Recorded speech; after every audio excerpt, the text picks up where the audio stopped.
Yaponiyalik olimlar sun'iy qonni ixtiro qilishibdi va uni qon guruhidan qat'iy nazar hammaga qo'yish mumkin ekan. Zo'ra, hozirgina mana shu haqidagi xabarni jonli efirda o'qib eshittirdik va shunchalik ta'sirlanganimdan uni Instagram auditoriyasiga yetkazishga qaror qildim. U donorning muddati o'tgan qonidan gemoglobinni olish orqali ishlab chiqariladi. Gemoglobin himoya qobig'iga joylashtiriladi va unda antigenlar bo'lmagani sabab qon guruhi ham bo'lmagan, barqaror va xavfsiz eritrotitlar hosil qiladi. Bunday qonni uy haroratida 2 yil saqlash mumkin va u favqulodda inson hayotini saqlab qolishga yordam beradi.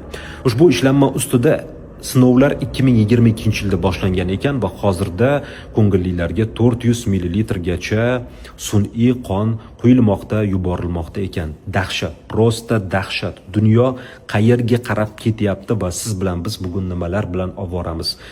Man aytmoqchiman, do'stlar, ukalar, singillar, o'qiylik, ta'lim olaylik va ota-onalar farzandlarini bilim olishiga jiddiy e'tibor qaratsinlar, toki mana shu kabi katta kashfiyotlar, buyuk ixtirolar faqatgina boshqa mamlakatlarda emas, bizning o'zbek olimlari tomonidan ham amalga oshirilsin.